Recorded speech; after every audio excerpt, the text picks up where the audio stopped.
একে একে গেম খেলা ছেড়ে দিচ্ছে আমাদের সকল পছন্দের ইউটিউবাররা। ইন্ডিয়া থেকে জ্ঞান গেমিং এবং রাইস্টার বাংলাদেশ থেকে গেমিং উইথ থালা। শুধু ইউটিউবাররা যে গেম খেলা ছেড়ে দিচ্ছে বিষয়টা এরকম না, সাধারণ পাবলিকও অনেকে গেম খেলা ছেড়ে দিচ্ছে। গেম যে আর আগের মতন নাই তা এখন দেখলে বোঝা যায়। গেম যে সম্পূর্ণভাবে ধ্বংস হয়ে গিয়েছে বিষয়টা এরকম না, চাইলে কিন্তু এটা রিকভার করা পসিবল। আর বর্তমান গেমে কিন্তু হ্যাকারদের সংখ্যা অনেক বেড়ে গেছে, আর এর জন্য দায়ী গারিনা নিজে। গাইজ, আজকে আমি তোমাদেরকে হ্যাক রিলেটেড এমন কিছু থিওরি বলবো, এমন কিছু তথ্য বলবো যা আগে কেউ কখনো বলে নাই বা আগে কোনো জায়গায় শুনো নাই। একটা গেমে হ্যাক এমনি এমনি তৈরি হয় না, এর জন্য প্রয়োজন হয় সোর্স কোড। আসলে এই সোর্স কোডটা কি, কিভাবে কাজ করে, কিভাবে মডিফাই আনা হয়, একটা অ্যানিমির হেডে কিভাবে লাগে, হ্যাকাররা কিভাবে এটা ভেক্টরাইজ ম্যাথমেটিক্যালি পরিবর্তন করে, সব কিছুই বল। আসলে এই সোর্স কোডগুলো হ্যাকাররা কোথায় পায়, হ্যাক ডেভেলপারদেরকে এগুলা দেয় কে, তারা কিভাবে এগুলা মডিফাই করে। আজকে তোমাদেরকে আমি এমন তথ্য দিব যা আগে কেউই দেয় না। এমনও হইতে পারে ভিডিওটা আপলোড দেওয়ার পরে ইউটিউবে নাও থাকতে পারে, স্ট্রাইক দিয়ে ভিডিওটা উড়াইও দিতে পারে। এর জন্য তোমাদেরকে বলতেছি সকলে ভিডিওটা শেয়ার করবা। এখন শেয়ার করতে বলতেছি না, সম্পূর্ণ ভিডিওটা দেখবা, বুঝবা, আদৌ আমি কি তোমাদেরকে ইনফরমেশনটা দিয়েছি আমার লজিকটা বুঝবা।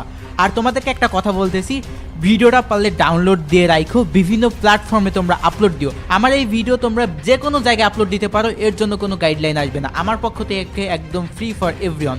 তোমরা টিকটক, ইউটিউব শর্টস, আদার্স কোনো প্ল্যাটফর্ম থাকলে আপলোড দিবা নির্দ্বিধায়। ওই যে একটা কথাই আছে না, একতাই বল। অর্থাৎ তোমরা যত বেশি হাইপে উঠাইবা, যত বেশি এটা নিয়ে কথা বলবা, তত বেশি কিন্তু তাদের জায়গা মতন লাগে। টপ আপের জন্য যারা বিশ্বস্ত ওয়েবসাইট খুঁজতেছো তারা চলে আসতে পারো fftoppd.com এ। এখানে বাংলাদেশের স্বল্প মূল্যে ডায়মন্ড পেয়ে যাচ্ছ। তাছাড়া রয়েছে ফাস্টেস্ট এআই ডেলিভারি, এখানে তুমি 24 আওয়ার্সই টপ আপ করতে পারো। পেমেন্ট করাও একদম সোজা, বিকাশ সহ আরো অনেক মাধ্যম রয়েছে। তাছাড়া এখানে তোমরা ইন্দোনেশিয়া সার্ভারেও টপ আপ করতে পারবা, ইভো অ্যাক্সেস নিতে পারবা, ইউনিপিনও নিতে পারবা। গাইজ, আমি তোমাদেরকে রিকমেন্ডেড করবো তাদের টেলিগ্রামে জয়েন হয়ে থাকার জন্য। সো গাইজ, যারা টপ আপ করতে চাও এখনই চলে যাও fftoppd.com এর লিংক ভিডিও ডেসক্রিপশন বা পিন কমেন্টে পেয়ে যাবা। ওয়েট গাইজ, তোমাদের কোনো কিছু বুঝতে অসুবিধা হলে তোমরা এই ভিডিওটা দেখে আসতে পারো। তোমরা সকলেই জানো গেমের মধ্যে প্রতি 2 মাস পর পর ওবি আপডেট আসে, আর প্রতিটা ওবি আপডেটে কিছু না কিছু পরিবর্তন হয়।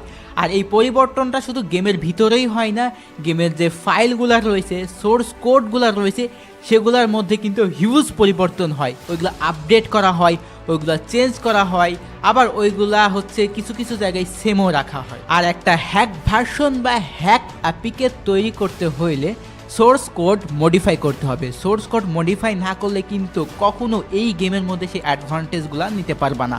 সাপোজ ভাই হ্যাকাররা বা হ্যাক ডেভেলপাররা খুব কষ্ট করে একবার সোর্স কোড মডিফাই করে ফেলাইলো, তাই বলে কি তারা প্রতিটা মাসে প্রতিটা ওবি আপডেটে সোর্স কোড মডিফাই করতে পারে? এটাও কি তোমাদের মনে হয়? আমি ভাই সরাসরি অফিসিয়ালদের দৌড় দিচ্ছি না, তারপরে আমার সন্দেহের বেশে বললাম, এটা তোমরা জাজমেন্ট করবা আমার ভিডিওটা দেখার পরে।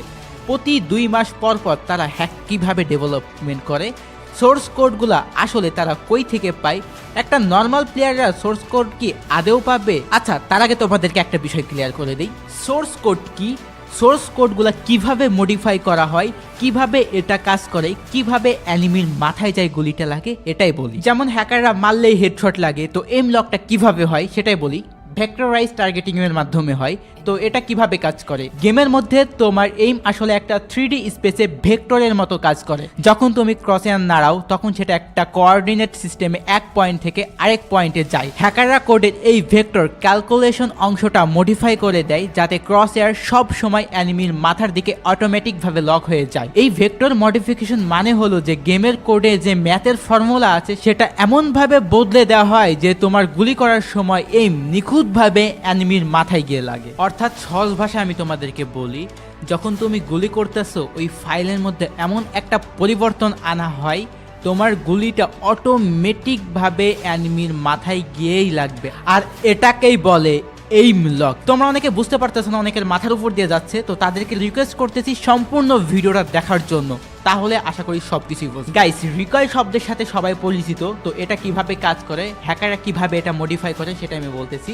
রিকয়েল হচ্ছে একটা স্বাভাবিক ফিজিক্যাল প্রভাব যেটা গুলি করার সময় ক্রস এয়ারকে উপরে নিচে বা এদিক ওদিকে নাড়িয়ে দেয়। হ্যাকাররা এই রিকয়েল ফ্যাক্টরকে কোডের মধ্য থেকে 0 করে দেয়, যা একেবারে মুছে ফেলে। এর ফলে যেটা হয়, তুমি যতবারই গুলি করো রিকয়েল হবে না, সেটা পুরোপুরি গেমের স্বাভাবিক ফিজিক্সকে পরিবর্তন করে দেয়। আর গুলি করা অনেক সহজ হয়ে যায়, কারণ তুমি একদম স্টেডি করে গুলি করতে পারতেছো, কারণ ভাই এর ফ্যাক্টরি জিরো থাকতেছে।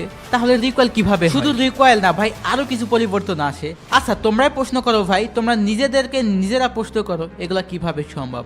একটা সোর্স কোড যদি একটা ডেভেলপার না জানে, সেটার মধ্যে কিভাবে তারা নাড়াচাড়া করবে? শুধু এটাই নয় ভাই, হ্যাকাররা বিভিন্ন ধরনের ম্যাথমেটিক্যাল মান বা ভেক্টর মান বদলে দেয়। যেমন প্লেয়ারের পজিশন বদলে দিয়ে তারা আকাশে ওড়ার মতো ইল্লিগাল সুবিধা তৈরি করে। কেউ কেউ এক শটে একাধিক অ্যানিমিকে মারার মতো কোড মডিফাই করে, যাতে গেমের ফিজিক্স পুরোপুরি ভেঙে যায়। এর মানে গাইজ বুঝতেছো, ওই গেমটা যারা খেলবে ওই হ্যাক ভার্সন দিয়ে তাদের হাতে পুরো কন্ট্রোলটা তারা নিজেদের ইচ্ছা মতোই মডিফাই করতে পারতেছে। শুধু এটাই নয় ভাই, লোকেশন হ্যাকও রয়েছে। লোকেশন হ্যাকের মূল ধারণা হচ্ছে গেমের ভেতরে কোঅর্ডিনেট সিস্টেমকে পুরোপুরি ম্যানিপুলেট করা। প্রতিটি প্লেয়ারের অবস্থান গেমের মধ্যে XYZ কোঅর্ডিনেট হিসেবে সেভ থাকে। যখন হ্যাকাররা লোকেশন হ্যাক করে, তখন তারা এই কোঅর্ডিনেট ডেটা অ্যাক্সেস করে এবং প্লেয়ারদের অবস্থান একদম নিখুঁতভাবে দেখে ফেলে। এটা অনেকটা এমনভাবে কাজ করে যে গেমের কোডে প্রতিটি প্লেয়ারের পজিশন আপডেট হচ্ছে প্রতিটি মুহূর্তে, আর হ্যাকাররা সেই ডেটা রিড করে প্লেয়ারদের স্ক্রিনের অ্যাঙ্গেলে, ডিস্টেন্স বা কোন দিক থেকে অ্যানিমি আসতেছে তা দেখতে পারে। এক কথা, এটা পুরোপুরি ম্যাথমেটিক্যাল কোঅর্ডিনেট সিস্টেমের তথ্যকে ভিজুয়াল ফর্মে রূপান্তর